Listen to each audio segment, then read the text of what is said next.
Selamat pagi, Bu Velen. Selamat pagi, Angga. Oke, baik, Ibu dan Bapak juri dan teman-teman panitia semua. Karena jurinya sudah ada 3 dan peserta juga sudah siap, apakah boleh dimulai acara pada pagi ini? Ya, bisa ya kalau. Oke. Bang Ari, Mbak Dina, apakah keberatan? Apa kita mulai sekarang? Ya, siap. Siap. Oke. Alright. Ya, silakan. Siap. Alright. Good morning, ladies and gentlemen. We're back in the selection of the most outstanding student selection finalists for the Faculty of Law, Universitas Indonesia. Today we're going to have the second day for the English presentation of karya ilmiah of paper. So today we have the first contestant named Aditya. Aditya, ready? Yes, I'm ready. Right. So should I review the rules and everything? No, I think it's enough for the explanation yesterday. Okay, so yeah, just a quick review. We're going to have 45 minutes for each contestant. We have 2 sections each. First section is 15 minutes of the finalists presenting their papers to the judges, and then the 30 minutes second session will be the question and answer with the judges. I will give you verbal cues in last 5 minutes of the session, and then after that I'll give you another cues in 1 minute last before the session ends. It might disturb you in doing presentation, but bear with me because I'm trying to keep the time because of the time constraints. Okay. Yeah. All right. Thank you. I'm going to start the timer now, so you can start presenting your presentation now. Okay, thank you. Firstly, good morning to the honorable judges and Abang Angga and the judges.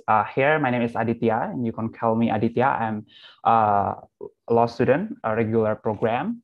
And here I'll present my paper through this presentation. The title is called Notary as Legal Adaptation Amid a Pandemic. And then, okay, let me continue. Okay, this my paper. My paper is the background of my paper. There are 3 main backgrounds. The first is about this condition recently tonight that we are still enjoying right now, which is the first is COVID-19 and this cycle distancing.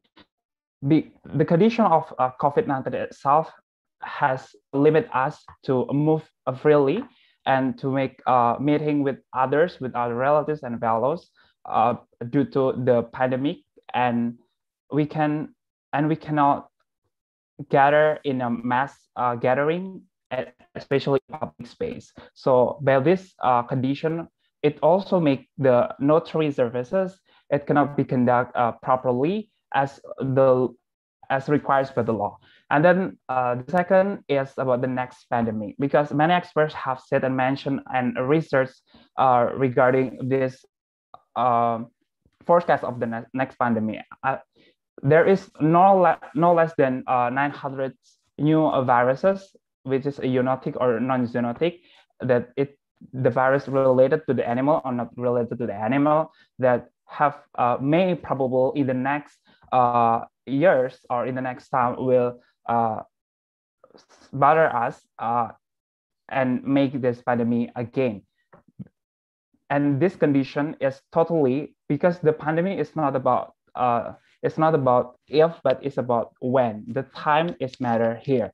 So and then the last is about leisure and remote working. As we know that all of the working and the education, especially education and working matters, is conducting through the remote working, such as what we are doing right now, which is through Zoom or any other kinds of online application that we can audially and visually meet each other.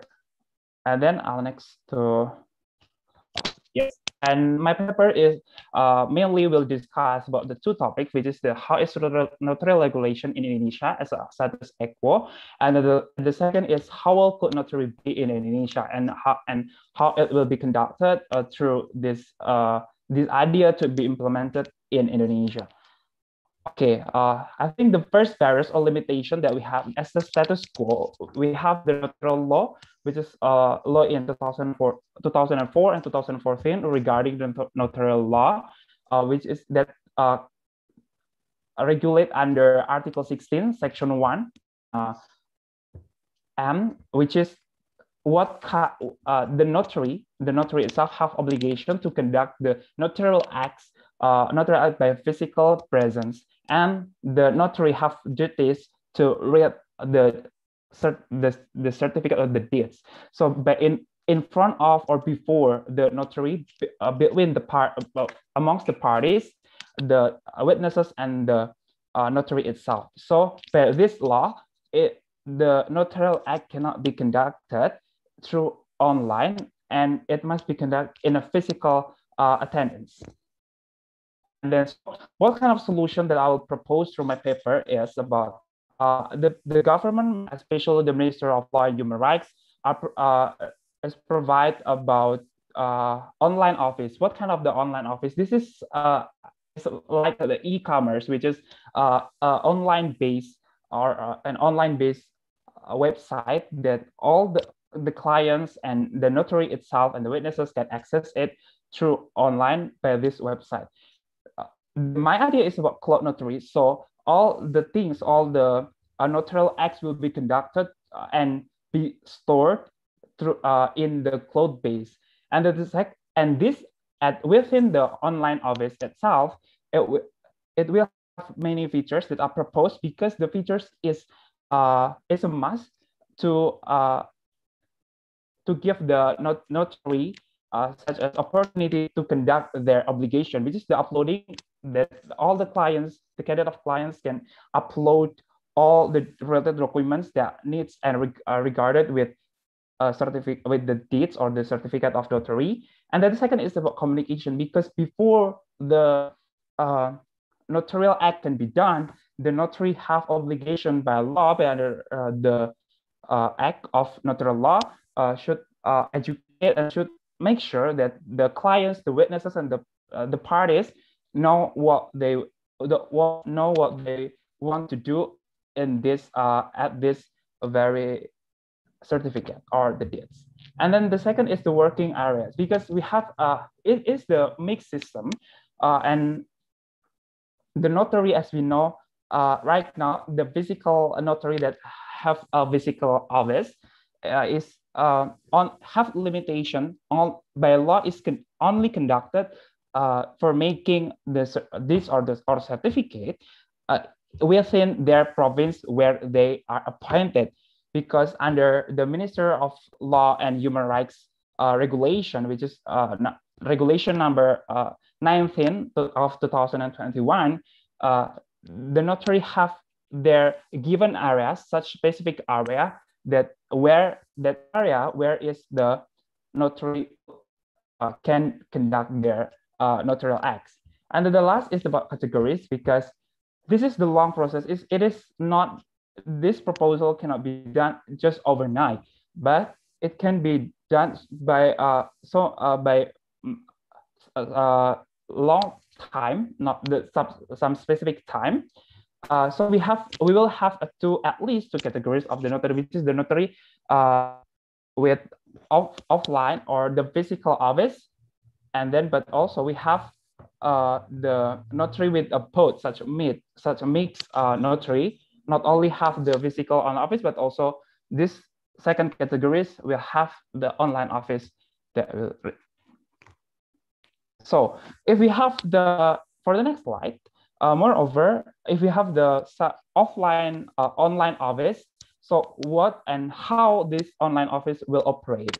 This remote online notarization, that the system will as a system for the online office, because from that term, the notarization of the notarial act that conducted through the online, and amongst the parties, the notaries and the witnesses will meet and will discussing their matters through by remotely. So they don't need to meet.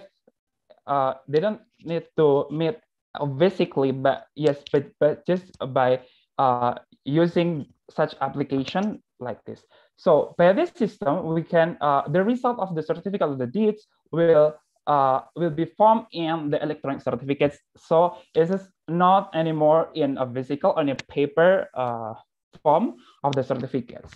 And then the second is how the notary will conduct their such a discussion or the rate obligation. It will be conducted through the video conferencing that such a system that ensuring between the parties, the witnesses and the notaries will audially and visually can communicate each other at the real time at the specific time. And the last is we don't need to worry about how the courts, our legal system, does it have it accepted the electronic form as evidence? Yes, we have. And it have regulated under the law of information on electronic transaction, law of 2008. So in the form of electronic certificate, evidence can be presented before the court. So there is no worries about this to be presented as evidence before the court. And the second slide will talking about the challenges. Yes, this is such a technological and the notary aspect. We have the both aspect. So what will happen if the system is a fail or happen such a failure, and it can be impacted to the notarial acts itself. But the first solution that I'll give is the legal protection for the notary, and it can be called as a legal immunity for the notary, that if the system failure happens, actually happens, the notary itself cannot be sued because of the failure, as long as the notary itself can prove himself or herself that failure is not based on his or her fault. And then the second 5 minutes left. Okay, thank you. I'll continue. And then the second is about government regulation number 71, 2019. This is such specific regulations that regulate all the provider of that system, and how because this system needs such a digital signature. And under this regulation and this government regulation, it have regulated about the digital signature, the providers and the companies and the system itself have been regulated in that government regulation. So the system and bad practices, all this have accepted and have practiced as well. So it cannot be such a worry anymore, in my opinion. Okay. The last is about the database of personal data.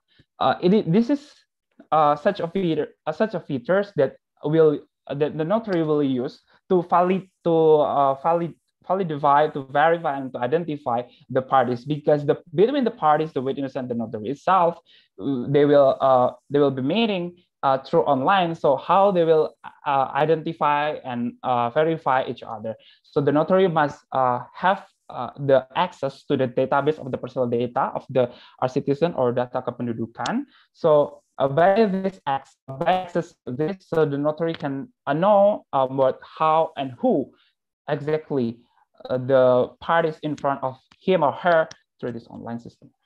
Okay, and then my recommendation is the very first thing that should we do to implement this. My proposal is the amending the notarial law, because yes, as I've mentioned before, under Article 16, the notaries have a duties to read physically and make physical presence. So that specific Article 16 is prohibit the notarial acts to be conducting in online. So let us to be amending this notarial law. And then the last is providing electronic system for the adoption of online office and the remote online notarization. Yes, and who will be provided it exactly that the Minister of Law and Human Rights will be provide that system because the notary is a public officer, or we can call it as a pejabat umum, right? In that notarial law.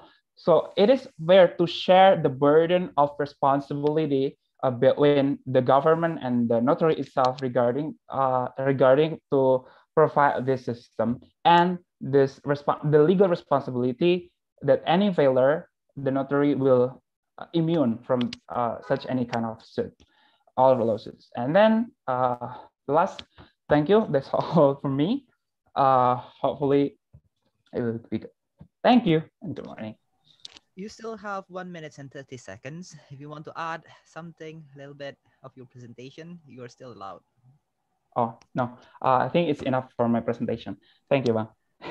So I conclude that you waive your rights. Yes. Right. Okay. The judges, can we start the question and answer session? Starting for maybe Pak Ari. Please do the honor to ask the first question to Aditya. Yes. Okay, thank you, Angga. Aditya, thank you very much for your presentation.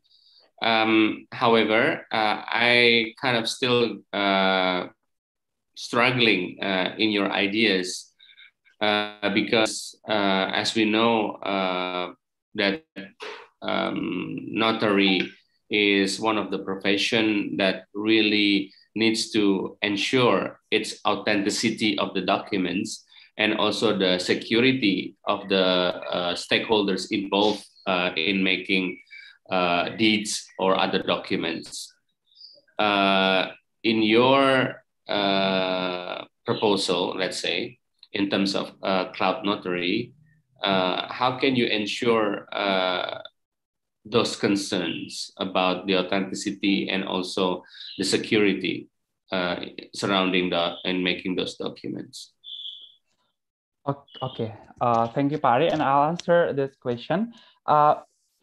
Pari's mentioned about the authenticity. I think there is three aspects from the authenticity itself. The first is about the parties, and the second about the documents, and the last is how we ensure that the document is authentic. The first is about the parties. As we know that the system that the notary remote online notarization will be conducted through online. So the way how the notary will verify and identify the parties and the witnesses is based on the two and perhaps three steps of authentication.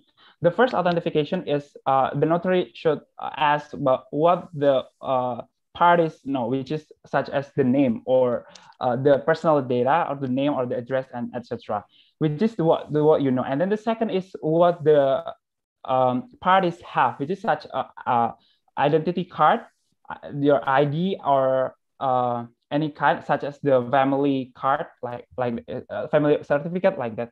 So, and the last verification ways that can be done by the notary is through about this. It is the new technology. Is what you have, and what are you? Who are you? Which is what kind of at your body, such as your fingerprint or your voices, because the technological right now have developed about the voice ID, which is your accent or your intonation regarding your voice have such identity, so it can be identify who you are. But because the practices of right now is just only about the two-factor authentication, but if we bring one more, which is the voice ID or the voice ID, it can be verify who you are. At the first place is about who you are, the authentication of the parties, and the second is about document. I think I'll propose that in that system that the underwriting process of making deeds it will also be conducted through by online. So this online system must have the features that all before the parties and the notary entering the system to conduct the underwriting process, the features must require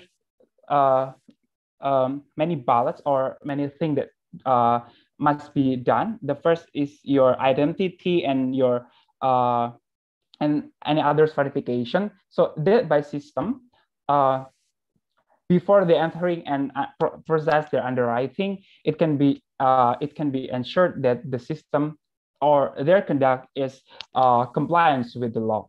And I'll use that, and I propose that such there is a functional equivalent approach, which is such as theory that all of the documents that resulted or the printed by a good system or the system have compliance to the law, all the printed kinds from that system is it can be deemed and legally recognized that the document is authentic, and so there is no again about a doubt regarding within that authenticity of the document itself.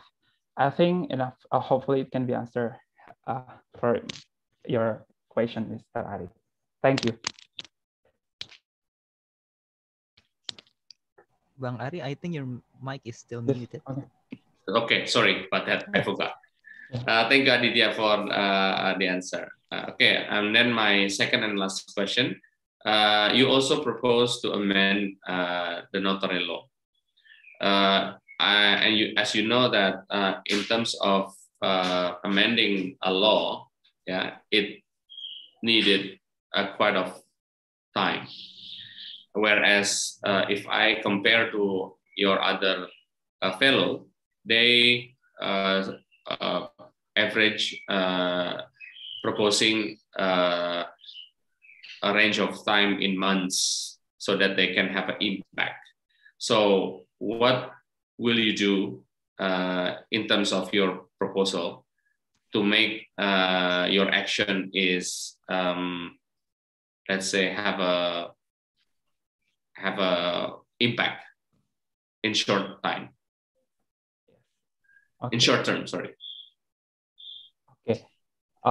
Thank you for the question. It is a very interesting question because yes, I think I'm very different. It's only one. My proposal is need more time because we should amend the notarial law. So what at least the things that we can do in terms of my proposal is the first is we provide for such a specific website from the notary for the parties and the witnesses can submit their documents through that system. But and for the pre-meeting for the such discussion, not the final discussion that will signature or sign the notary, all the process before that final and the final process can be conducted through online, and the document itself can be submitted through online. Because the underwriting process or the discussion and make know each other with parties, witnesses, and the notary, it also takes a time. So I think it is at least the things that we can do in terms of my proposal before the final events, which is the sign and the reading of the documents in front of before the parties, the witness, and the notaries itself. So it can be conducted through online. But I also realized that the result of the documents, it cannot be form of electronic, but still in paper. But I think it's not a big deal from that. But the thing is, we can reduce the physical meetings and we can cut the time as long as we can. I think hopefully can we answer your question. Yes, that's fine. That's fine. Just looking forward for your real action after this. Thank you. Thank you. Thank you, Angga. Okay. Thank you, Bang Ari. The next judge will be Mbak Dina.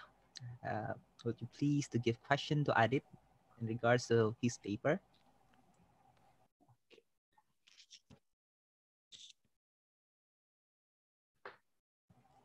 Badina, I think your microphone is still muted. Oh, okay, sorry. Thank you, Angga.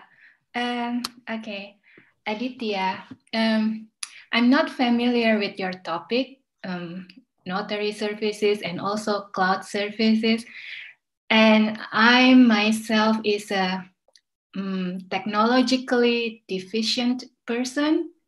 And I just read your paper briefly. So could you please run over again the concept of remote online notarization and cyber notary? And are there any exceptions for them to not follow the rules? Okay. Okay, thank you, Badian. Okay, I'll my explanation again about my concept is the first about the remote online notarization itself. Okay, as we know that under the law, the notarial law of Indonesia 2014, that the notarial act must be conducted by physical presence. As such, it obligates under the Article 16. And then the second, and how we come about if we have a limitation regarding the lockdown or the PSBB, and then this COVID-19, and then maybe in the next pandemic. So we must conduct it and make such reformation, right, to the Notarial Act, which is through remote online notarization. Basically, the remote online notarization is consist of the three things. The first is the document or the certificate itself. It will be formed in electronic, and the second is the discussion and the process, the underwriting process, the making of certificates. It will be conducted video conference. Before, under the notarial law, the ACWO rule that the discussion and the making of notary certificates must be conducted in a physical presence, but we can change it through by using such a Zoom application, or the basically it's about video conference, and this is the remote online notarization. And as Mbak Dina mentioned before, Mbak Dina also mentioned about the cyber notary. The concept of cyber notary and remote online notarization basically is the same, but there is a big different thing. If the cyber notary, it's by practices, it should it still must be conducted by a physical presence, which is only the events that happens by online, but the results such as the documents and how you sign it, the documents and all kind of the things should be done in physical presence. So by this remote online notarization, we can system is cyber notary, but the cyber notary will be conducted through online and remotely. So remotely, because online and remotely. So we don't need to physically presence anymore in this remote online notarization. And the last is Dina also mentioned about the exception about this one. In my proposal, there is no exception about remote online notarization, but in my proposal also, I propose that the parties who will make the certificates or the deeds have the option, the right to option, which one will they want to conduct in physical presence or just by through online. I think this is one of the I think the only exception of my system that I propose. Thank you, Dina. That's all.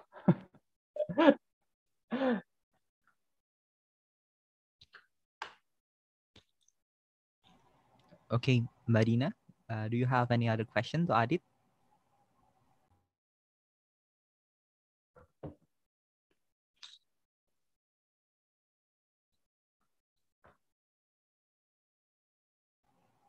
No, thank you. Okay. I think that's enough for me now. All right. Thank you very much, Marina. We're going to the next judges. Bang Ibrahim, Bang Baim, do you have any question to be asked to Adit? Okay, Bang. Thank you. Good morning, Nadine. Good morning, Baim. Okay. The first question is how optimistic are you about the idea of the judiciary? And the second one, the last one is in case of sign an online notary if there is a problem, which is how to ensure the safety against signature forgery. And maybe you already elaborated, but please can you elaborate it more on how to and who will oversee this problem about the forgery, about the signature forgery? Thank you, Arif. Okay, thank you, Babe, for that question. The first is how optimistic I am for proposing these ideas. The first, I think there's two big reasons that I'm very optimistic that this proposal will be done. The first is by practice, all in Indonesian law and the practice of our life is all have conducted through the online. And for the instance, we have the new proposal such as the deeds certificate or e-certificate for land ownership, and then by the jurisprudence, which there is a religious court jurisprudence in 1989, which is that the marriage can be conducted by the cell telephone. So this is such evidence for us that the online system is not such a stranger to our legal system, and our legal system has also accepted that electronic form can be presented before the court to be legal and acknowledged to be legal evidence. And then I think the second the big reason that I'm very optimistic about my proposal is the system itself, regardless of the law, but the system have properly provided and practiced in our lives. As I've mentioned before, the government regulation number 71/2019 is the evidence from my reasons that our system and our regulation basic, at least in lower law, is ready to implement these ideas, because in this government regulation, it has regulate about who the provider and how the responsibility of the provider if such a failure happens, and how many and how that system will be conducted. This system will be conducted by the Ministry of Human Rights and then the Ministry of Information and Multimedia. And then for the second question, pardon, can you repeat that question, because I think there's internet connection problem. Okay. Only for the second question. The second question is actually how to ensure the safety against signature forgery and who will oversee this problem. Okay. I've by this stage, I've also recognized that I realized that this system probably will get some attack from that system, because it is all the online. As we know that the online attack is not a stranger for us right now. But what we can do at least is if that such attack really happen, the only the things that we can do is make the responsibility place the responsibility as good as possible, because who will be take responsible from that failure is the provider itself, not the notary or not the government. But if the government is the provider of that system, so the government is the party who take this responsibility. The system, as I've mentioned before, the system of the notary should be amending the law. The notary law, I think it takes years maybe. And the second is it cannot be done by overnight. So I think there's a long time and the technological development, hopefully it can be ensuring that such a certain that our system cannot again be attacked, because I think even the big companies also have problem with the attack of the cyber attack or cyber security issues. And then the last is who from your question is who and how will oversee this system. as I've mentioned before, there is a two ministry, especially with that responsible from that system which is the Ministry of Information, and the last is the Ministry of Law and Human Rights. Because with the two system, because my ideas consists of the two main things. The first is about the law, which is under of Minister of Law, and then the second is about the technology itself. So it should be supervised from the Minister of Information. That's all. Hopefully, it can answer your question. Bye. Thank you. Bang, mungkin another question. Sure. As you said before, the recommendation is to amend the rules. But how do you propose, how you bring out the ideas to the government? Okay. The things here is we can use our representative in House of Representatives or DPR.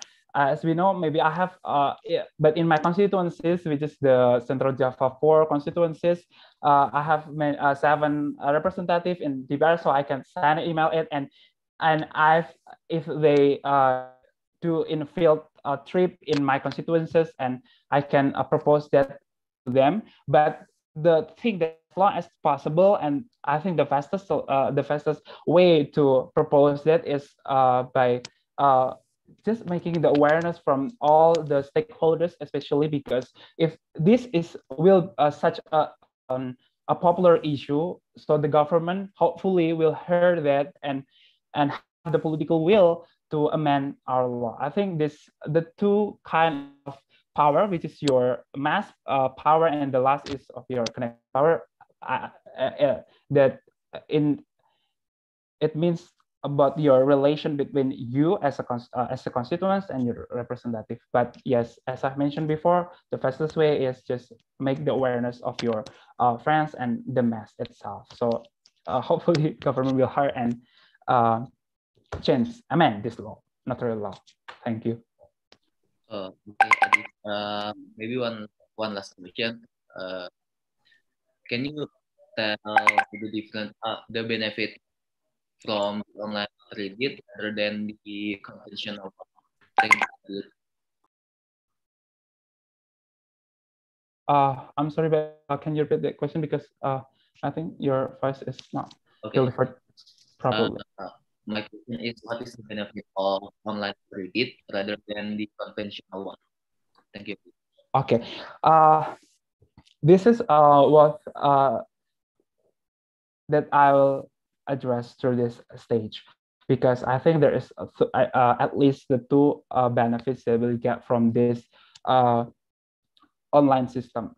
The first is it makes so much easier for us and makes so much more opportunity from the notary to get the client or to get the client itself. Because if we just conducting it through a physical one and just using the closeness of each other, it cannot be covered for the much and wider market. So by through this website, all the candidate of the client, just by accessing the website, so the client will know which notary is not which notary that still have such a slot from them to make the deeds, because under the ethical code of from the notary unions or notary organization, which is Ikatan Notaris Indonesia, the notary is not allowed to conduct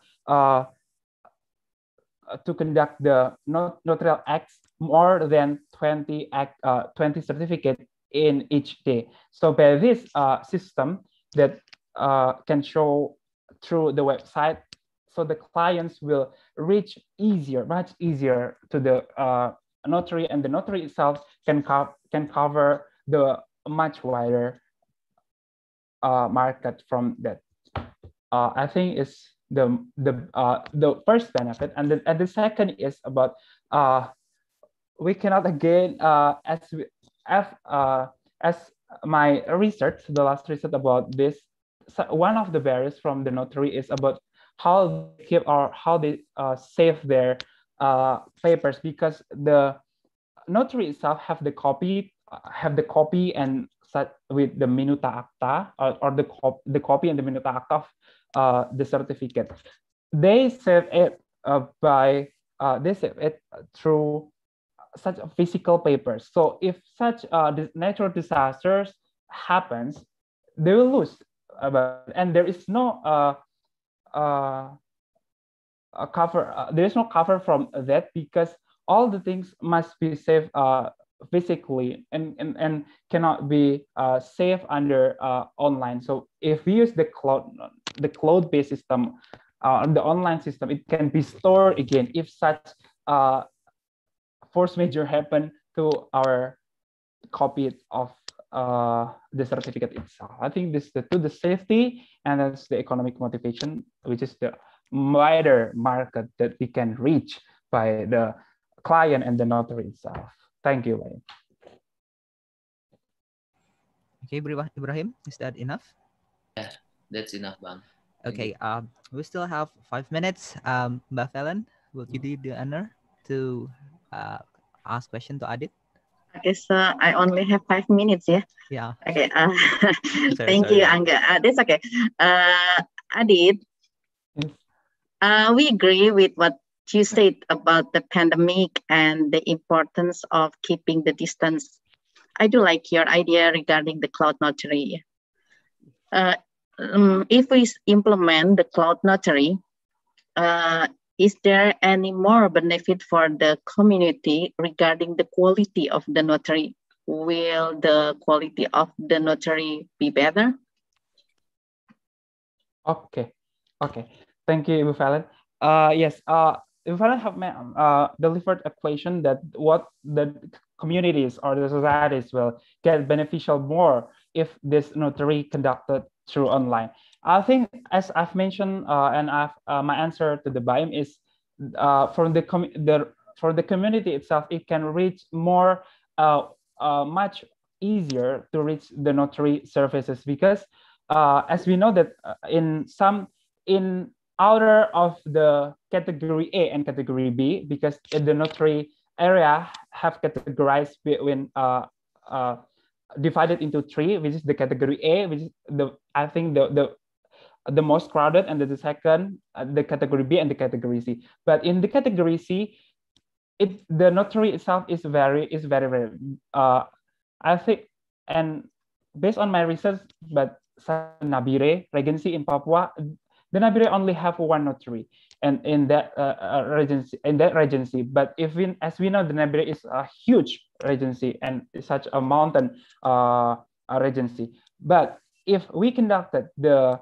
notary through the online, so the communities will reach much easier to get the notary services, and they should not physically and cost more regarding the transportation and your accommodation to reach the notary itself. So I think this is the short way to us to reach the notary and get the service from the notary. This hopefully can answer your question. Okay, do I still have time, Angga? Yes, Mbak Felen still have 3 minutes to ask question. Okay, thank you. Another problem is the notary law. Yeah, notary law regulates the meaning of presence. And then we know that just like Mr. Ari said, that amending a statute will take a long time. Meanwhile, this pandemic is temporary. If we could implement the notary laws and the pandemic ended, would it better to implement the cloud notary or not? Yes, I think I can answer by 2 points. The first is, as I've mentioned in my backgrounds, that this pandemic, many experts have acknowledged and make a research about that our world will face, it is such a certainty that we will face a pandemic in the next time, because the pandemic is not about if, but it's about when. But we're just waiting for that. So I think it's quite clear that this is so to anticipate that such condition will happen again this pandemic or this lockdown and this social pandemic and all the limitation regarding on that. This is the one point. And the second point is if we have a normal back again, normal life, I think in my based on my papers, it's still much better for us and easier for the communities itself to conduct this notary through online. Why? Because our geographical challenges have demand us to provide such system that can be accessed elsewhere, anywhere, and anywhere. Because we cannot provide and encourage enough notary to help their services in a remote area, especially in the outside of the Java Island. So it is such barriers or the challenge for us. So how we can equally giving service to all Indonesian citizens from the Sabang to Merauke. I think this system of the remote online notarization will give them opportunity at least to get the notary services. That's all. Thank you. Okay. Thank you, Angga. Okay. Thank you, Ibu Felen. Okay. Thank you, Adit. Yes, it's the time is 5 seconds more, but we consider that's end. Okay. Right. Thank you, Adit, for the presentation. We're going next to the second contestant. It was a great presentation, Adit. Thank you very much. Thank you, Bang Angga, and thank you, the honorable judges. And may I leave this room? Okay, sure. The next contestant will be Hilwa, if I'm not mistaken. Are you there sir. as well? I'm here. Yes, Bang, I'm here. Okay. Wait.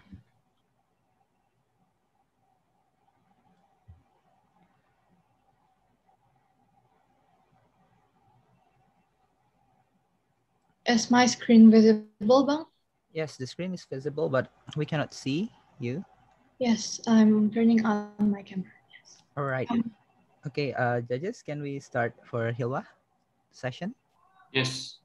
Right. Yes, Thank please. you. Thank you very much. Okay, Hilwa, you can start the presentation starting from now. Okay, thank you, Bang. Good morning, honorable judges and friends. My name is Hilwa Azahra Adwani, and today I would be presenting about my paper titled Government Assistance as a Solution for Warung Kelontong in the Industrial Revolution 4.0 era in line with the Sustainable Development Goals. Before I start my presentation, I will present the outline of this presentation. So in my presentation, my creative idea will be divided into 4 main discussions. The first is the scope of discussion and problems identification. The second one will talk about the SMART goals. The third one would be methods to attain the targets. And finally, the conclusion of this presentation. The benefit receiver of this creative idea is Warung Kelontong, and the kind of Warung Kelontong that I would be referring to in this paper is Warung Kelontong that sells various types of fast-moving consumer goods that are related to daily needs. And now I would be explaining regarding the background of this creative idea. The background of this creative idea is the emergence of Industrial Revolution 4.0 and also due to the digitalization. The existence of digitalization can also be felt even more since the presence of COVID-19. The COVID-19 case in Indonesia has induced the Indonesian government to establish a work from home policy that encourages people to carry out their daily activities at home. As a result, there has been a decline in economic activity and changes in consumer trends. This can be reflected from a shift in trend of buying goods, which was formerly done by going to offline stores, now is conducted via online stores. Business actors, on the other hand, respond to the shift of trend by actively engaging in digital selling and marketing. However, it shall be noted that not all business actors have an equal understanding and access to these developments. One of the businesses that is considered to lack access to online selling is micro-enterprises. Based on the data obtained, many micro-enterprises owners still have a very low digital literacy. This factor has prevented many micro-enterprises to join the online marketplace.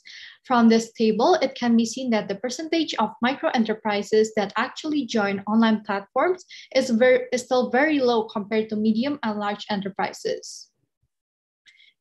Furthermore, one example of micro-enterprise that we might already be familiar of is Warung Kelontong. Data from Kompas.com shows that currently there are 3.5 million Warung Kelontong in Indonesia that have faced a decrease in revenue. Thus, this creative idea will offer solutions related to the 8 Sustainable Development Goals, specifically regarding decent work and economic growth as the main focus. Moreover, as mentioned as well in my paper, according to Bappenas, by targeting for SDG 6, we can have a multiplier effect to a stronger, more inclusive economic growth, and hence will also reduce poverty, which is the target of SDG 1. And also, it shall be noted that SDG 9, which aims to encourage technological advances, can also be accommodated through this creative idea, as there's a transfer of digital knowledge as one of the work plans in my idea. From my previous explanation, it can be concluded that the problem is that there are many Warung Kelontong that have not joined the online marketplace due to reasons such as low digital literacy. This problem also has an impact on the decrease of revenue for Warung Kelontong that still stick with the conventional way of selling goods and marketing. Therefore, departing from this, the solutions needed are, first, assistance from the government to improve digital literacy of Warung Kelontong owners, and also providing a digital platform for Warung Kelontong to increase market access. Moving on, in this section, I will describe why my idea is in line with the SMART goals model. My idea is specific because this idea is aimed specifically at Warung Kelontong. It is measurable because the attainment of this development target can be measured objectively with first, the issuance of a legal framework that upholds the welfare of Warung Kelontong, establishment of a digital platform, increased digital literacy, revenue, and so forth, and also the issuance of guidelines for Warung Kelontong for them to run their businesses more efficiently. Acceptable because this, my idea, correlates to the fact that there are many digital platform users in Indonesia, and the target will not contradict the norms and habits of Indonesian people. It is realistic because many businesses have shifted from conventional to digital marketing and also digital selling. Hence, this can be a benchmark that this target is actually realistic. It is time-bound because targets are to be achieved within a maximum period of 2 years. In this part, I will discuss the most probable and applicable way to attain the outcome of this paper. Basically, the solution that I propose in this creative idea is a data-driven solution.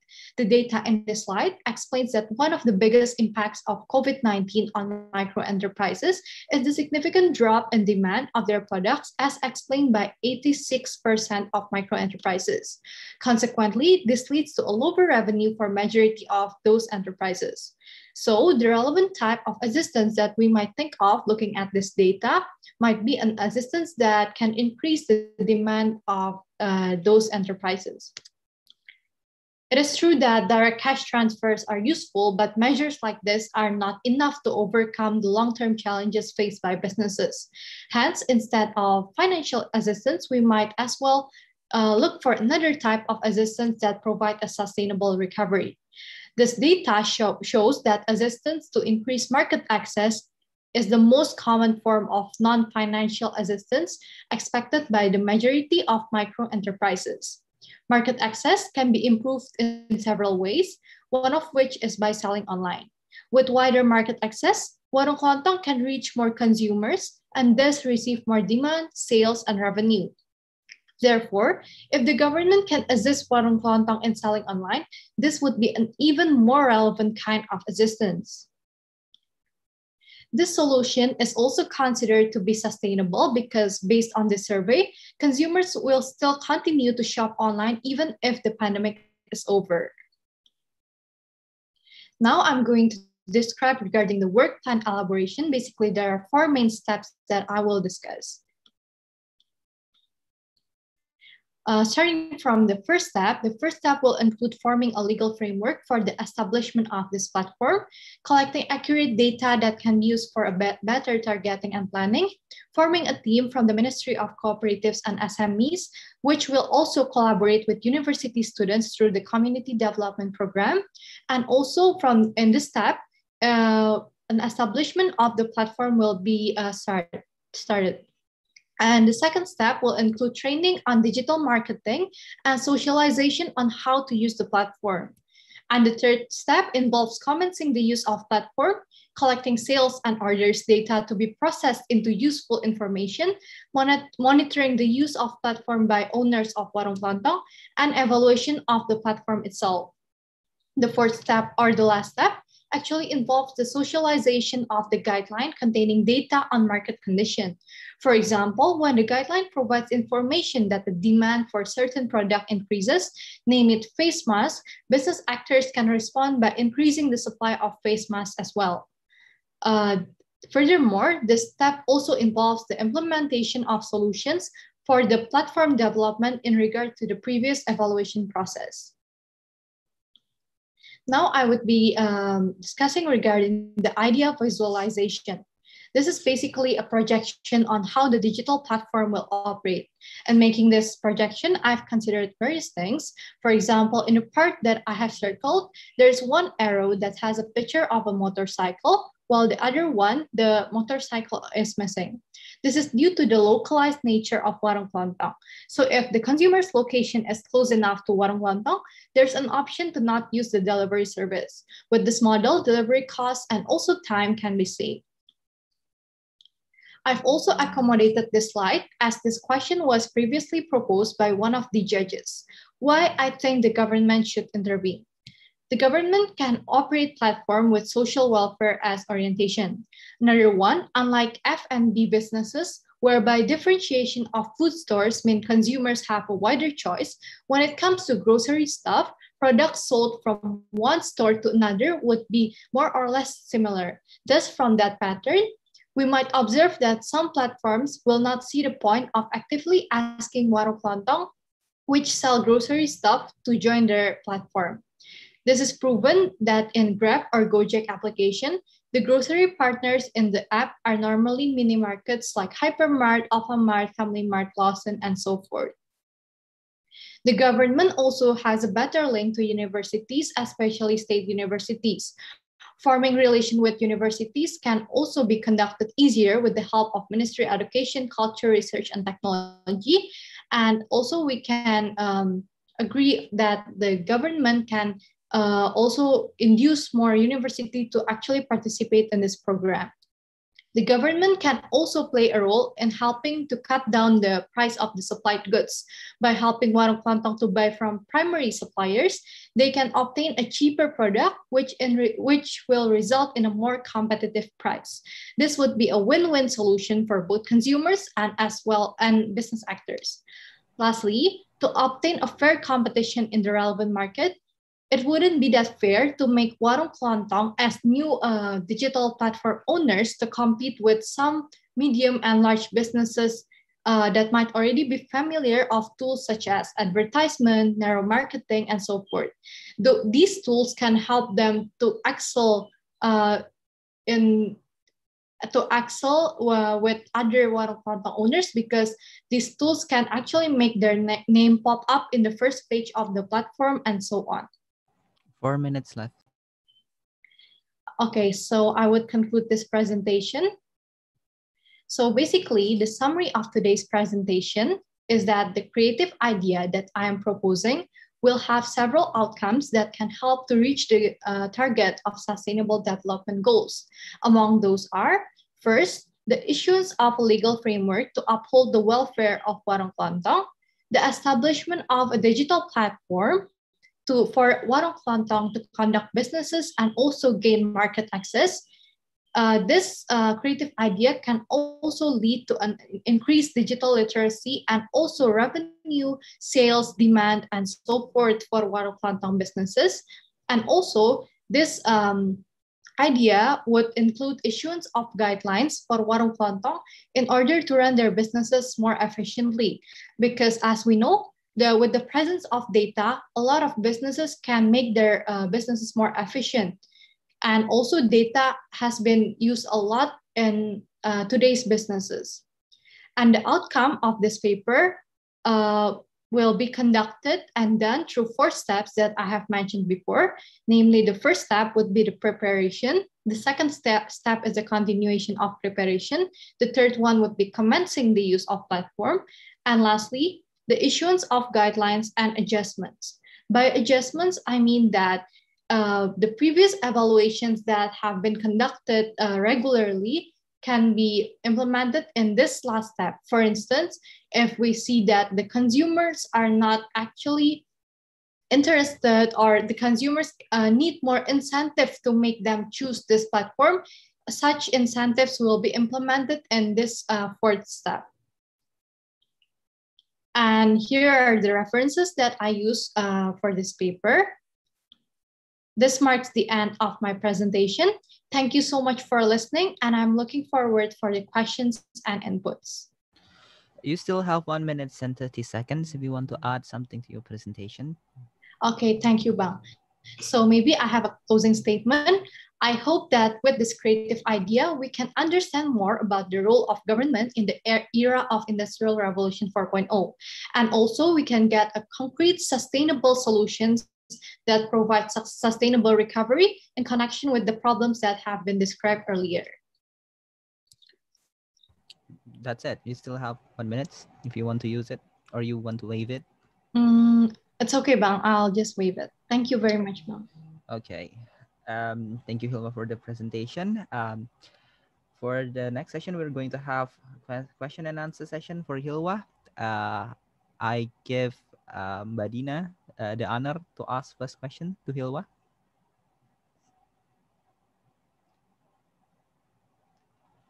Mbak Dina? Oh.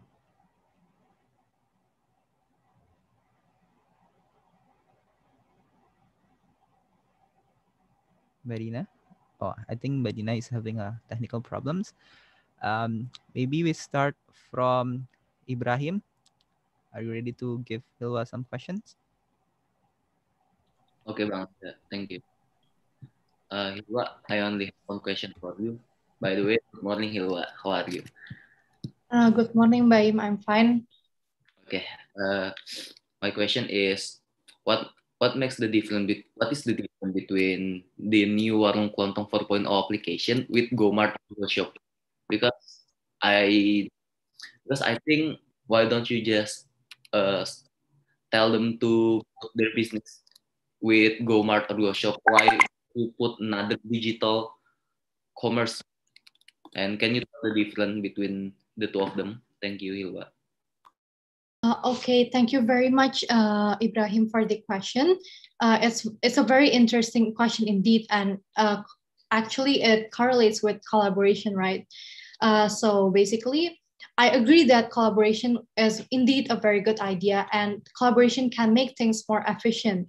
But as of now, I believe that the best method is for the government to establish its own platform for the sake of firming the initial program internally.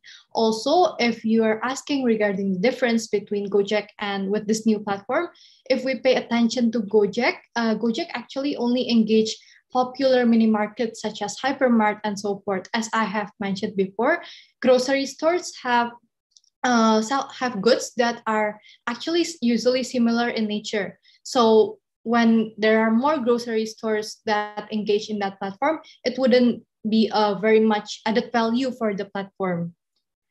And furthermore, an issue that I'm afraid of is also the competition. There are actually narrow marketing tools which some medium to large businesses are already familiar of. For instance, some businesses will have their product in the first page of an e-commerce platform because they know how to advertise, they know how to conduct narrow marketing, and they also understand it.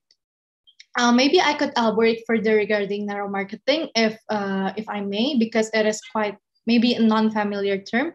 Narrow marketing is the kind of marketing that specifically targets a certain subject in a geographical area or in terms of a specific interest. So for instance, when you're looking for a chocolate and you've been looking at the chocolate in Tokopedia or somewhere else, there will be other stores who are selling chocolates that will appear in your phone. That is because of the narrow marketing tool.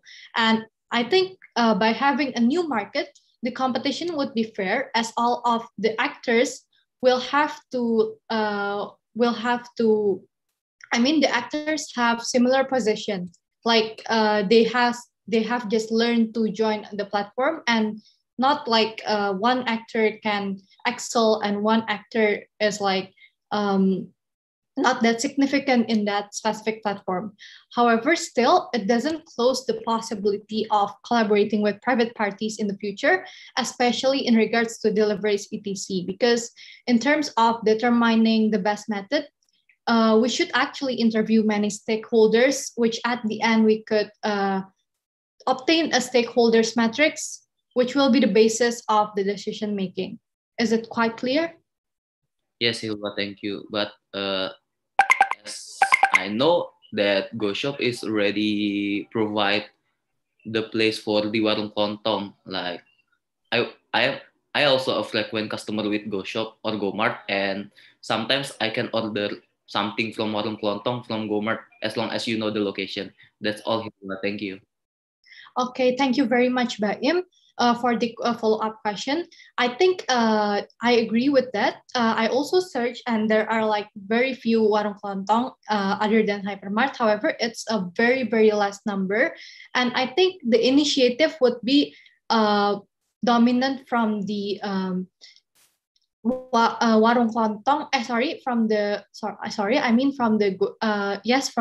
warung kelontong instead of the Gojek and Grab. And also this program also offers other additional methods and also outcomes, such as guidelines on market condition, and also as I've said before, this would provide an equal competition for all business actors if there's like a new platform instead of like old platform. Thank you, Hilma.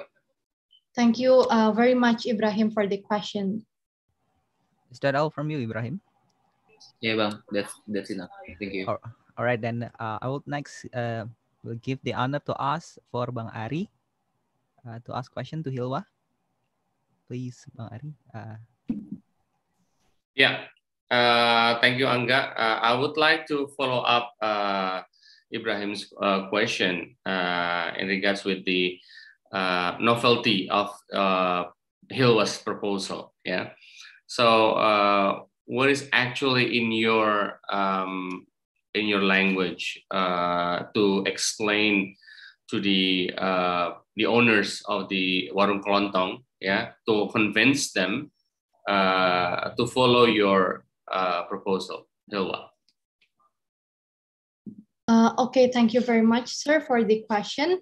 I think how can I convince warung kelontong owners to actually want to join and actually want to participate in this program is that I will state the facts that actually a lot of businesses have shifted from offline to online platforms.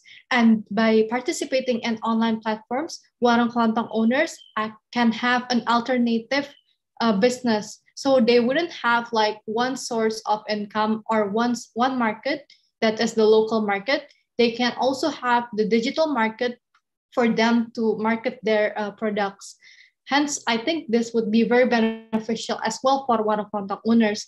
I would also reflect and ask the warung kelontong owners first, what are the challenges that they have been facing, and what are the things that they actually need and they think they are worse off in compared to other business actors. And with that, I think that warung kelontong owners can be convinced to join the platform. Okay, then that's for the business owners. Yeah. Now, how can you ensure the reliability of the delivery? Are you suggesting to have a formal cooperation with the existing provider, such as Gojek, for example? Yes, thank you so much, sir, for the question. I think in terms of platform operation, as of now, my answer is still the same, like how I answered by him. That is, I don't really suggest. However, in terms of delivery things or in the future, if there might be an efficiency in regards to collaboration, then yes, collaboration would be a good idea. However, as of now, it's better for the government to first make firm the platform. Also, for the reasons that I have stated before as well, sir. Okay, last question. Hilwa, I know your proposal, it seems so optimistic. Yeah. However, to be successful, you have to also anticipate it. You need to anticipate the difficulties and challenges. Can you identify them and how you deal with them? Okay, thank you very much, sir, for the question. Maybe I could start with your question was difficulties and challenges, right, sir? So maybe I could start with difficulties. Knowing the difficulties, we are aware that there are certain monopolies such as Indomaret, Alfamaret, which is and those monopolies actually have a great presence in the market. And also the competition of Warung Kelontong is not only mini markets. However, the competition of Warung Kelontong is also other mini markets. Furthermore, I have also researched a bit that regarding the price of those mini markets and Warung Kelontong, and I could find that for as of now, sometimes Warung Kelontong price wouldn't be that different with Indomaret, and even sometimes Indomaret can offer a better price due to what is called due to like economies of scale, yeah, due to economies of scale. And this is why with the help of government, the government can actually overcome these challenges by creating a platform and also help the Warung Kelontong in regards to getting their supplies from primary suppliers or tier 1 suppliers in order for their end product to the consumers to be more competitive in price. And also, as I have explained earlier, there are evaluation mechanism in this platform, whereby we can also look that if there's like a decrease in demand or there's like a pattern that shows something should be evaluated, it will be evaluated at the end, sir. Thank you, sir. Okay, thank you, Hila, for your explanation. Thank you, Angga. All right. Thank you very much, Bang Ari. We're going to the next judges, Ibu Felon. If you may, ask a question. Okay, thank you, Angga. Hello, Hilwa. Hello, Mbak Felon. Yeah. Okay. We know that just like Ibrahim and Mr. Ari said that Gojek and Grab already provided food processing services online. Yeah. And then considering the GoFood and the GrabFood, I don't see the innovation of your idea. What do you think about my opinion? Okay, thank you very much, Mbak Felon, for the question. Maybe I could show my slide to the steps and what are actually the outcome. Okay, so basically, why this platform differs from Gojek and Grab? I think this platforms actually has the target to increase the digital literacy of Warung Kelontong instead of just having a partner or mitra in order for the platform to operate. Furthermore, this is not like a food and beverage platform. However, this is a platform for Warung Kelontong, which sells fast-moving consumer goods. And if we see the pattern in Gojek and Grab, there are not many Warung Kelontong that have already engaged in those platforms. We can see it is dominated by Hypermart, Alfamart, and so forth. And by relying on those platforms, the competition would not be equal within one business owners to the others. And there are no incentives or help from Gojek or Grab in regards to warung kelontong owners, such as in the form of decreasing the price of supply or some kind of special assistance for warung kelontong in regards to their low digital literacy and also those other problems. Also, I think this platform also will engage other stakeholders such as university students to conduct community development, which means that socialization and also monitoring process will not only be conducted by workers from and employees from the ministry, but also we can have human resource from those university students. As university students have a good knowledge and have a good digital knowledge, then this would be very efficient, I think. And also, this platform can also provide guidelines in terms of the market condition. So for instance, this will collect the sales and orders data from the platform. And those sales and orders data from the platform will be processed in order to be a guideline. And this guideline is very useful for business to operate. And as we know, warung kelontong owners might not have the access to know which products are actually demanded by the consumers at a certain time. That is from me, Mbak Fallon. Do you have? Okay, that's a very good answer. Thank you. And then my last question. How will you start implementing your idea? What will you do as a university student?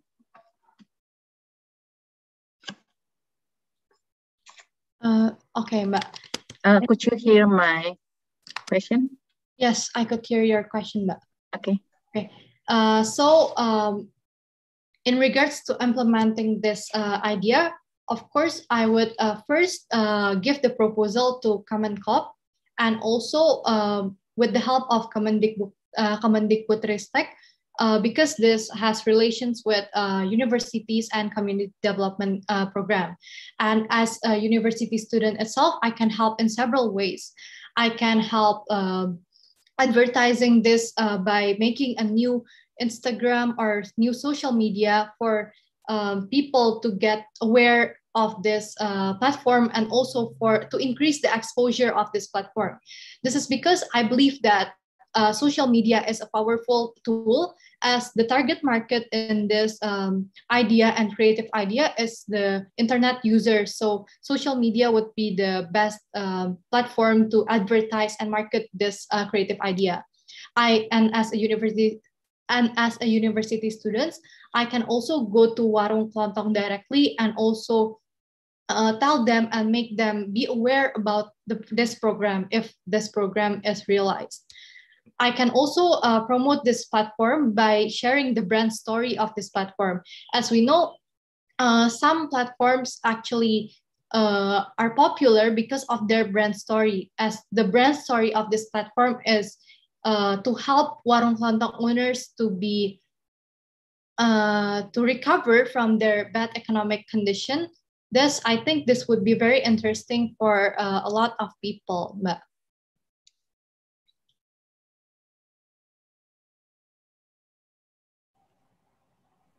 Mbak Fallon? Does that answer okay, your sorry. Okay. Still me. Okay. Thank you, Hilwa. And then my last question. Yeah. Could you explain about the target of your proposal? Okay. Basically, regarding the target of my proposal. Okay. The target of my proposal, I have several targets for this proposal.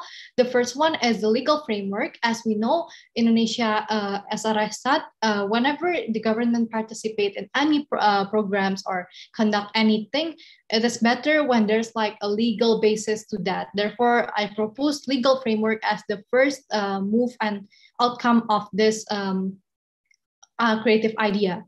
Also, the second one would be the establishment of a digital platform operated by the government. As I have mentioned as well before, there are several benefits why the government should intervene, whether in terms of the competition from one business actors to the others, also the social welfare orientation, also how government can have better link to university for volunteer activity. And also what I actually wish would be the outcome in this creative idea is an increase in revenue, increase in sales, increase in demand for those warung kelontong who actually are experiencing a decrease in demand and decrease in revenue. As we know, there are 3.5 million warung kelontong in Indonesia, and this seems to be a very urgent problem if it is not handled in a quick manner. Also, I would propose an outcome of this paper is an increase in digital literacy. An increase in digital literacy will not only be an increase of a short-term or a short-term solution, because increase in digital literacy will be a long-term solution for the warung kelontong to operate its businesses in the future. So other than making the platform for the short term, this creative idea can also result to a higher level of digital literacy amongst owners of warung kelontong. So even if one day they are, even if one day they have to join other e-commerce platforms, they can do it to gain more market access. But as of now, this is this platform would be joined by them first. And also the last one would be the issuance of guidelines. As I have also explained earlier, that issuance of guidelines would explain regarding the market condition of a certain area. So for instance, when the area seems to be in need of a certain product, name it soda, name it rice or anything, warung kelontong can stock those products in their warung so that the demand would match the supply that they are having. That is all, Mbak. Is it clear enough, Mbak Fallon? Okay, Hilwa, could you explain the framework of the time of the target you just explained? Okay, Mbak, thank you very much for the question. Sorry, there's like a technical error. Okay. Okay, so basically in regards to the time framework, I propose a 6 month time frame for each step. So step 1 will be conducted in 6 months. Step 2 will also be conducted in 6 months, and step 3 will also be conducted in 6 months, and similarly step 4. So in total, the time frame is 2 years.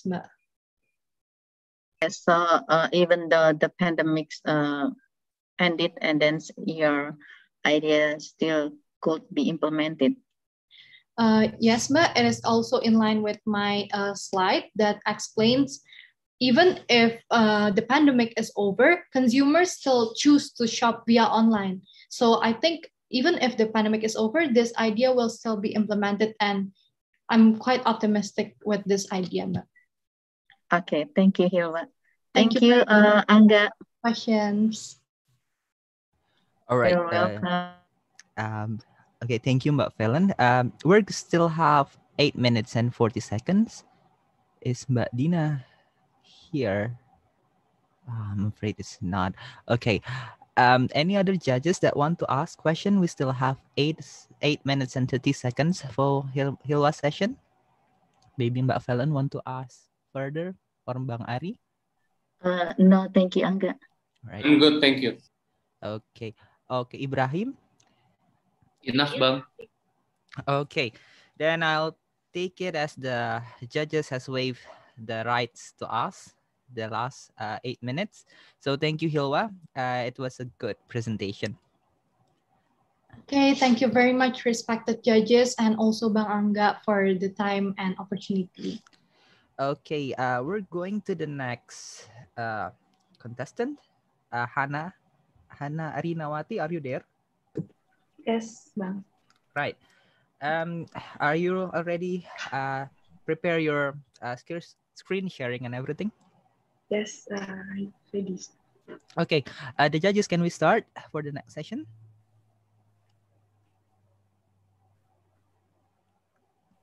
Yes, please, Angga. Okay, thank you very much, Mbak Felon.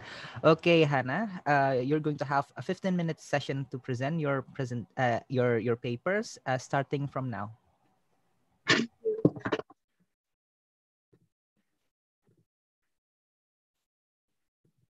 The screen is visible. Yes.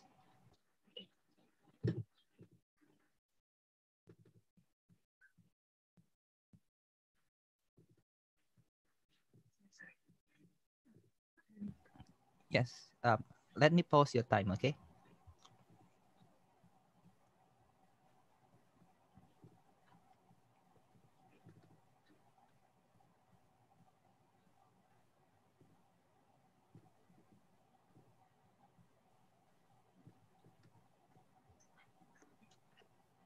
Assalamualaikum warahmatullahi wabarakatuh. Good morning, Mr.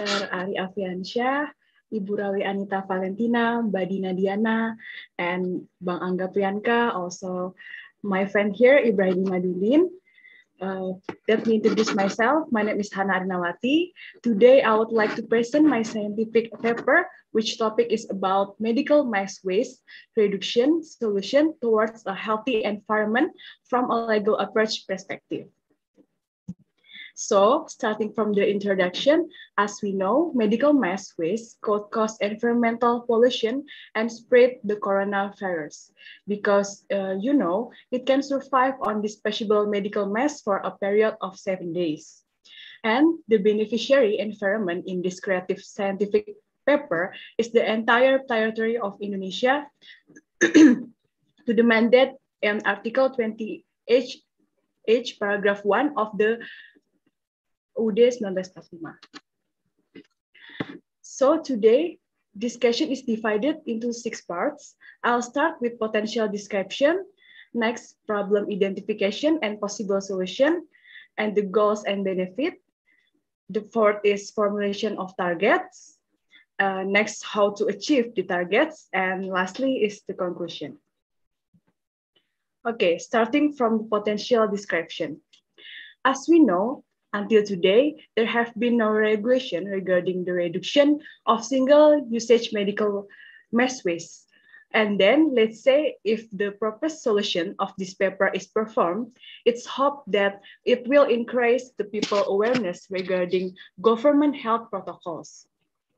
Limiting health protocols such that limiting crowds to work, school, and doing activities at home as much as possible to prevent the spread of COVID-19. Moving on the problem identification and problem solution. So as we know, medical masks are made of plastic microfiber material, which if thrown away, can last for decades to hundreds of years in the environment and cause environmental pollution. Discarded masks are also risky to trash picker and other members of society because if they pick the trash, as mentioned earlier, the virus can last for 7 days.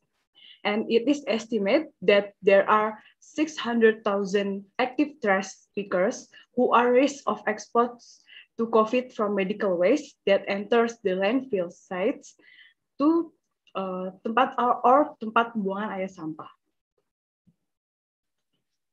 Next, the big amount of medical mass waste can be damaged to the ecosystem, while at the same time, unfortunately, medical waste processing technology still have the potential to emit mercury and dioxin. And lastly, medical waste processing technology owned both by hospital and private also are not evenly distributed across Indonesia. In this picture, so this is a simple of infographic from the data that I've taken. We can see there are only 96 hospitals that own their own medical waste processing technology, and there are only 6 incinerators that are owned by private, 5 in Java, and 1 in Borneo. So the possible solution that I propose is, I offer of the scientific paper. Firstly, before jumping on the possible solution, there are several supporting data that I want to show you. Based on data from the Ministry of Health in August 2018, the amount of B3 waste generated from health facilities was around 294 tons. This is before COVID. And then after COVID hits Indonesia, there was a significant increase in the amount of medical waste by 30 to 50%.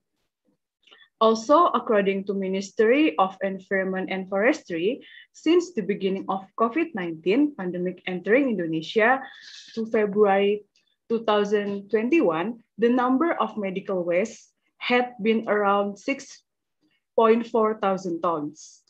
So the possible solution that I propose are, firstly, are limiting the usage of medical masks, and second is recommending the use of 3-layer cloth masks. Okay, and then moving to the goals and benefits.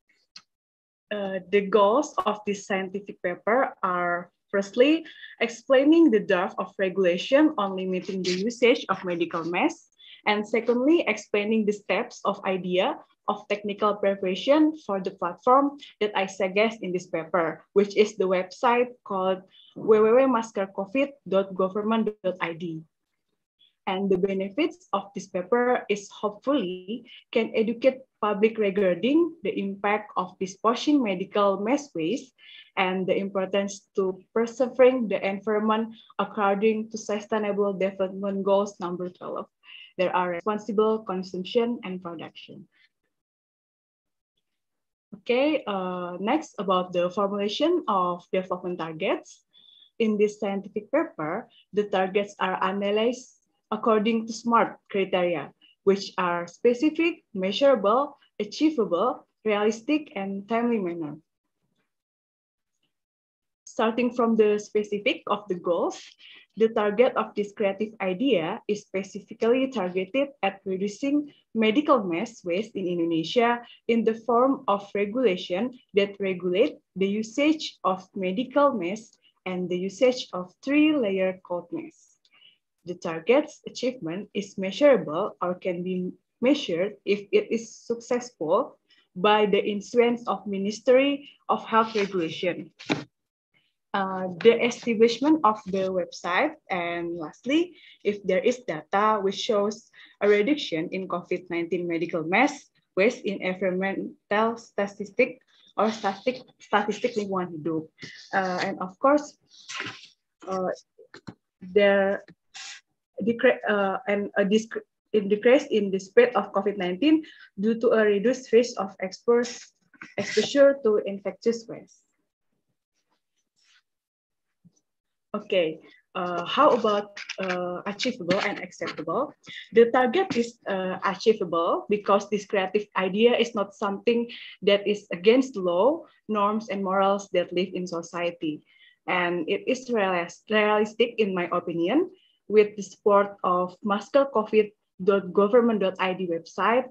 And if we are talking about the realistic aspect, let's say we reflect on similar kind of effort. As we know, several restaurants and supermarkets in Indonesia have started implementing a reduction in plastic bags and straw usage by implementing pipe plastic baits and straw made of materials that are safer for environment. Okay, lastly, the time-bound aspect. I think the target can be achieved within a deadline of 6 months, reflecting the previous regulation that are enacted within only 5 months. So 6 months is reasonable in my opinion. Okay, so this is just the illustration of possible timetable and deadlines, starting the preparation of initial draft until the enactment of laws and dissemination of regulation. And of course, we must discuss with technical units within the Ministry of Health, other related agencies or institution, professional organization, universities, legal expert, and or other relevant expert as needed. Okay, and then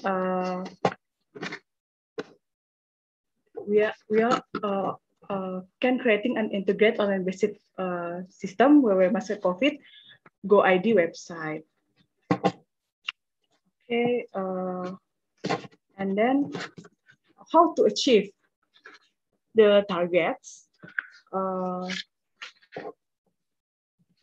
Firstly, by filling the gap to limit usage of one-time usage, medical mess, according to Appendix 10 of Government Regulation number 22, medical mess can be categorized as battery waste, in which its management is regulated in Pemilihan law. Because we are in this pandemic era, according to Article 15, Paragraph 2, Law number 8 of 2080, the security measures are needed for society in order to protect them from negative impact of battery waste. And 4 minutes left.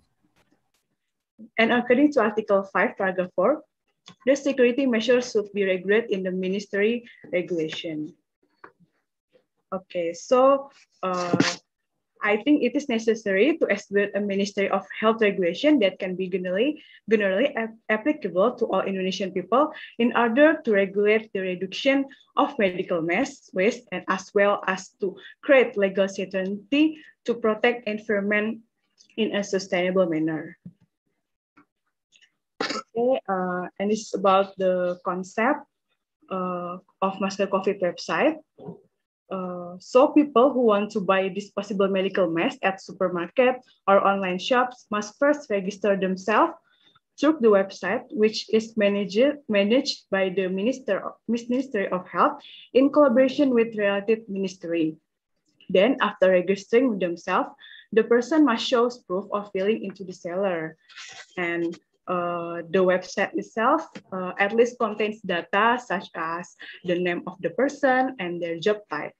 As we can see, the sample illustration, the job type is divided into two categories. First one is the included category, is the group of people who are restricted to use more than 3 masks per week. And the second group, or not included category, consists of people who are not restricted, such as the person who have to work from office at least 3 times a week, so that they need to use more than 3 masks per week. In addition, the second category also includes people who are working in, let's say, health companies, foodstuff business, energy sector, telecommunication, and so forth. And this is a sample of the website design that I create. And for the second solution, which is recommending is the usage of 3-layer cloth mask. It is necessary that the 3-layer cloth mask should consist of these 3 layers: inner layer, middle layer, and outer layer with this specification.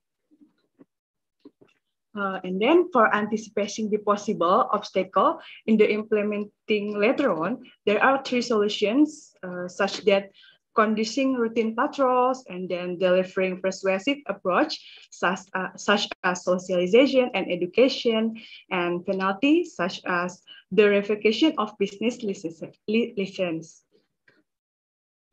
Okay, and then about the possible source of this scientific paper will be from APBN according to this article, article 39 of Ministry of Health Regulation number 1 of 2020.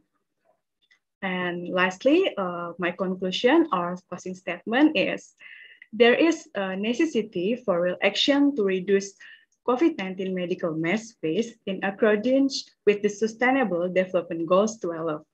And the scientific paper suggests possible solution that hopefully can help you to achieve the target. Thank you so much for your attention, Mr. Aryafiansyah. Mbak Rauli Anita Valentina, Mbak Dina Diana, Ibrahim Imanuddin. If there are any question or recommendation, I will accept it with pleasure heart. Thank you so much. You still have 1 minute to maybe add something to your presentation or doing closing statement if you want to use it. 1 minute. 50 seconds by now. Okay. How about the establishment of ministerial regulation is the substantiation must include the limit on processing single-use medical masks, only 3 masks per person a week. And if there is an urgent need, you can use a 3-layer cloth mask as recommended by World Health Organization. And the preparation is guided by regulation of the Ministry of Health #1 of 2020 concerning procedures for the formation of laws and regulation in the health sector. Okay, Hannah, I'm sorry your time has elapsed, so you cannot add any more to your presentation. Thank you for your presentation. Okay, we're going to start the judge question and answer session. Mbak Dina, if you would do the honor to ask question to Hannah.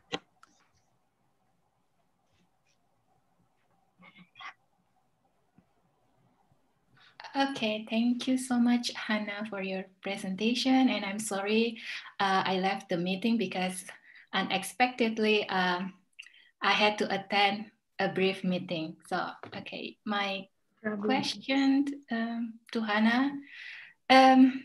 You mentioned the importance of education in your paper. Yes. And you did literature study, and I assume you are not planning to do a field trip, right? So I was wondering what will the end product of the education be like, and how do you convince that your work will reduce the mask waste? Could you elaborate on that? Thank you. Thank you so much, Ibu Dina. So the persuasive approach is socialization and education. It means the government must educate the society about the importance of protect our environmental life and of course the dangers of medical masks, and the government must do socialization about how to reduce this mess and with this website, masker-covid government.id site that will help to reduce the single medical mess. And it is important with a persuasive approach to make the society is aware about the importance of protecting the environment and to build a health culture in the society. Thank you, Ms. Dina.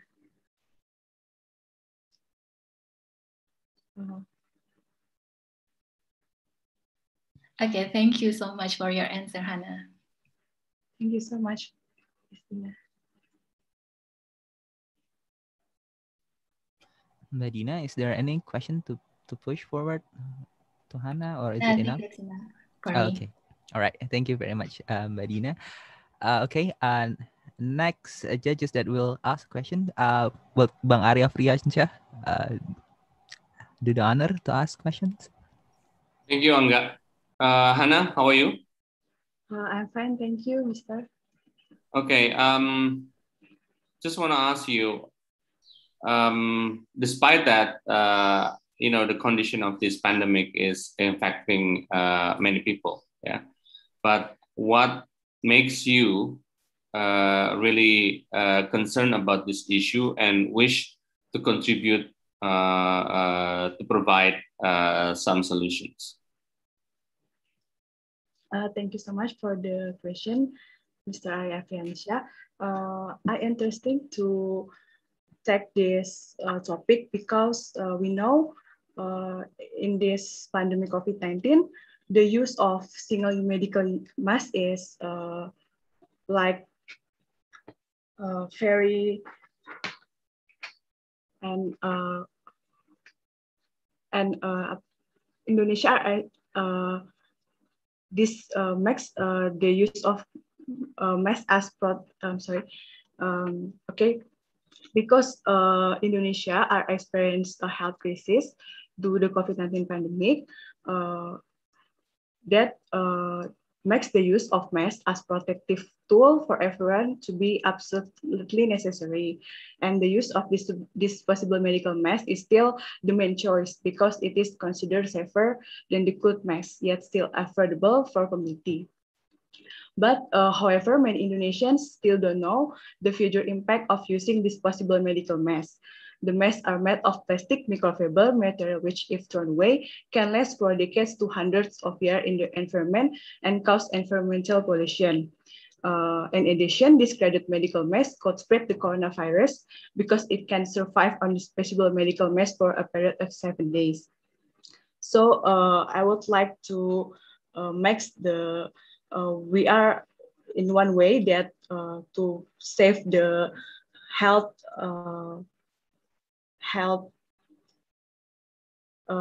on the society, and of course to protect the environmental health too. And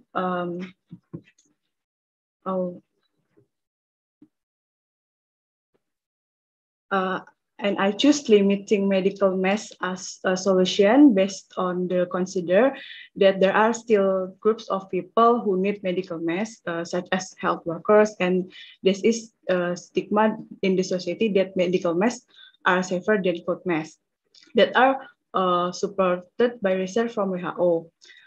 So I will take gradual steps to change the culture of society by limiting medical masks and regulating the use of 3-layer cloth masks supported by education and socializing to the community. Because the education regarding the importance of preserving the environment and the dangers of disposable medical mask waste. That's from me, Mr. Arya Kensha. Yeah, that's interesting because when you say cloth mask, yeah, it appears that for a general community, it seems that it's a what do you call it, an additional work, yeah, for them, let's say to make one, or if they have to buy as a consumer, yeah. We need to have like a standardization, yeah. Whereas if we buy a medical mask, we know that those industries are already meet the minimum standard of national Indonesian regulation. However, for a cloth mask, you said that despite that already endorsed or even recommended by the WHO, still, what kind of cloth mask that is approved? Yeah, we know that the materials could be different from one another, and me myself, I don't know which cloth is the best one. And up until now, there's no such education or even dissemination of that information for the community, that the surgical, the medical mask should be the last alternative for the community to use the reusable mask. What do you reckon? Yeah, okay, sure. And about the 3-layer cloth mask, as recommended by WHO, the inner layer mask made of a material that easily absorbs liquid, like cotton or cotton banded towels and quilted cotton. It not irritating to the skin and can hold droplets. And the middle layer is non-woven material and make the use. Okay, right. That's fine. That's fine. I can understand that the types of the materials, but then me myself as an individual, I would rather buy just the medical mask because it's easier for me and it's maybe cheaper rather than I can make, because let's say I have limitation of making those masks, for example. I cannot do the sewing, for example. I cannot do the what do you call it, the pattern of the mask, for example. Why don't you just propose, let's say, the government try to arrange the small and medium enterprise to make a nationally endorsed cloth mask that is in accordance with the national standard, the SNE, for example. Yes, the 3-layer cloth mask is already sells in some supermarket, but it's not many people know about this 3-layer cloth mask. So the 3-layer cloth mask is like the cloth mask in generally, but they have only have a 3-layer, and but the ropes is only one, and it, so I think the government should socializing about the 3-layer cloth mask with the society. Yeah, me myself, I don't have, or I don't know that kind of dissemination. Maybe now you can, or do you have a picture of that 3 clothes layer mask that sell widely in Indonesia? Can you show to us now? I will show the mask.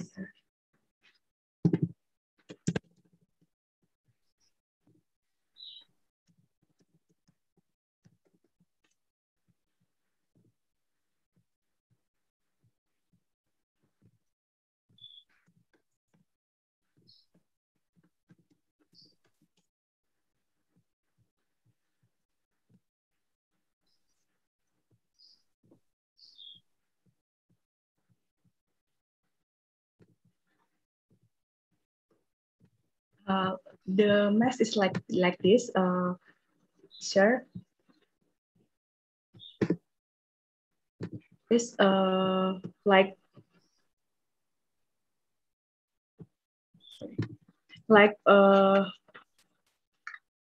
cloth mask in generally, but they have 3 layers with the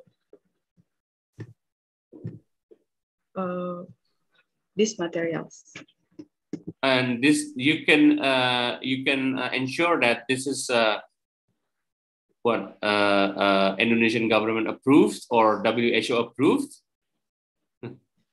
Yes, this is double WCO approved, World Health Organization, but it is not yet to be implemented in Indonesia. What do you mean not yet implemented? Not because there are many people that still use the single-use medical mask, and if they are use the cloth mask, is only maybe one layer, and or they can double the cloth mask. But if the 3 cloth mask is like only one mask, but they have 3 layer in the inside in this mask in this mask. All right. Okay. Thank you, Hannah, for your explanation. I guess that's all for me now. Thank you so much. Thank you, Angga. Okay, thank you for the question, Pak Ari. We're going to the next judge, Bang Baim. Are you ready to ask question to Hannah? I don't have any question because I have a presentation in TJP class, sorry. All right. Okay. Ibu Felon, if you would do the honor to ask Hannah question. Okay, thank you, Angga.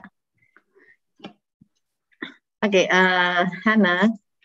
Okay, thank you for your presentation. Yeah. You already presented your idea, and then I do like your idea about the first goal. Yeah, you said that describing the draft of regulation on limiting the usage of medical masks as a preventive measures to prevent the massive disposal of medical mask waste. I'm wondering about how we limit the use of the mask during the pandemic. Does it mean that about your first goal, does it mean that we cannot use any medical mask any longer? Thank you for the question, Ms. Helen. So in the establishment of minister regulation, I limit on processing single-use medical masks is only 3 masks per person a week, and for the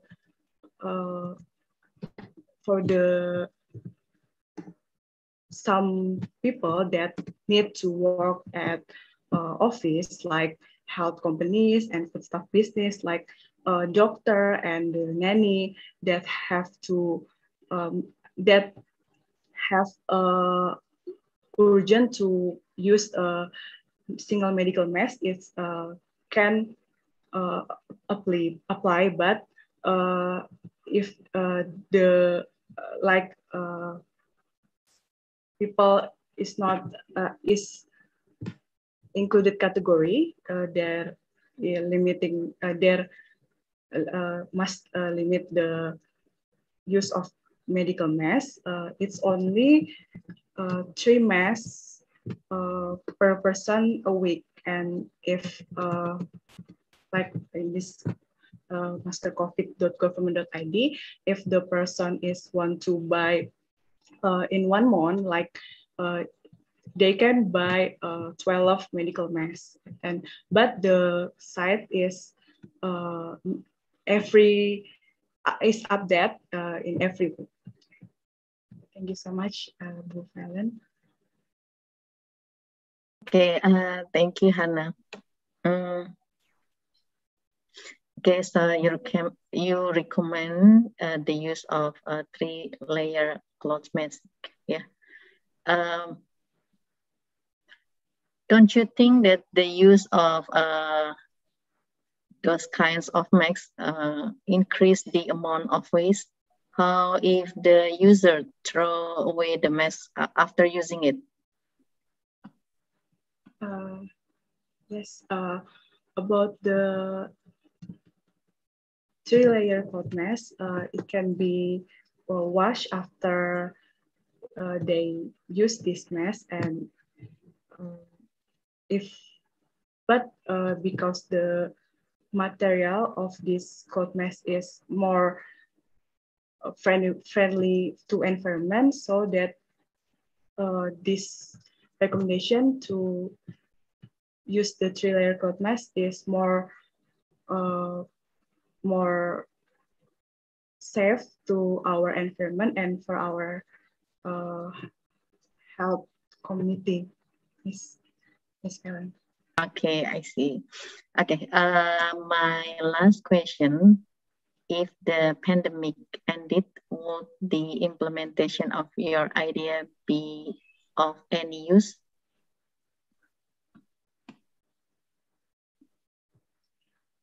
Sorry? Okay.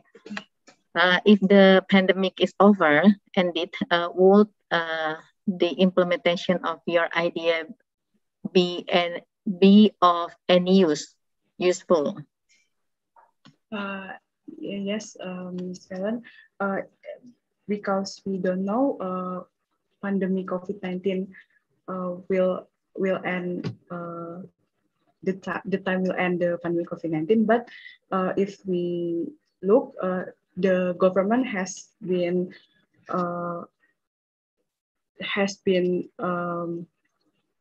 suggest the era new normal with 3M protocol, and I think to make the safe community is use the mask is will be a long time, and if the pandemic is already over and the society is not use the mask again, it can be it can have a benefit to the society with the three-layer code mask. And we see the other country in this world is already use the three-layer code mask to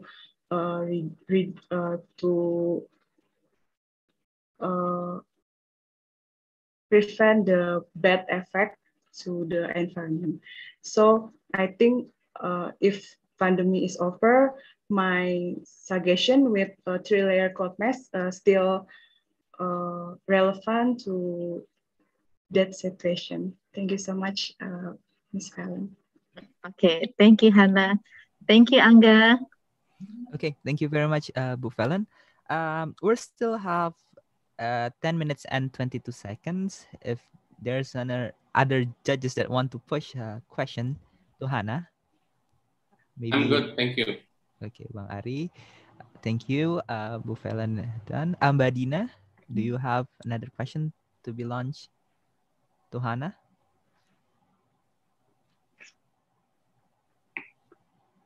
I think Medina having a connection problem. Okay, I'll take it as the judge has waived the rights to us for the last 10 minutes. Thank you, Hannah, for the presentation. It was a good presentation. For the next candidate, Banggun, we're still having an hour before break. Should we ask the next candidates to present, or we wait until after the break to continue the session? Maybe Banggun or Mbak Iput can give me the policy decision in this regards.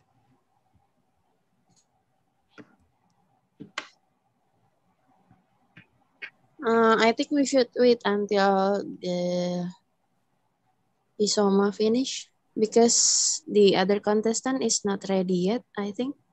Okay. Maybe they have class or something. Okay. Okay, that's the decision from the committee.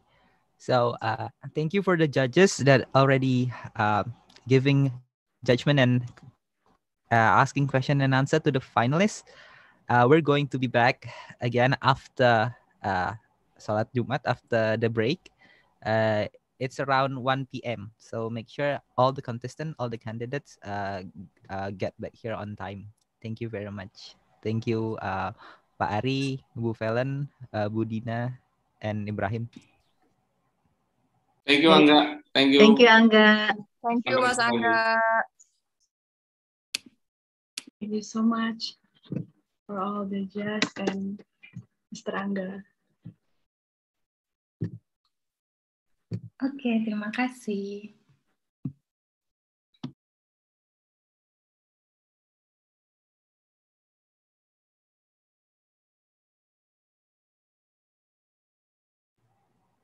Mungkin Mas Cep bisa dimatiin dulu recording sama YouTube-nya.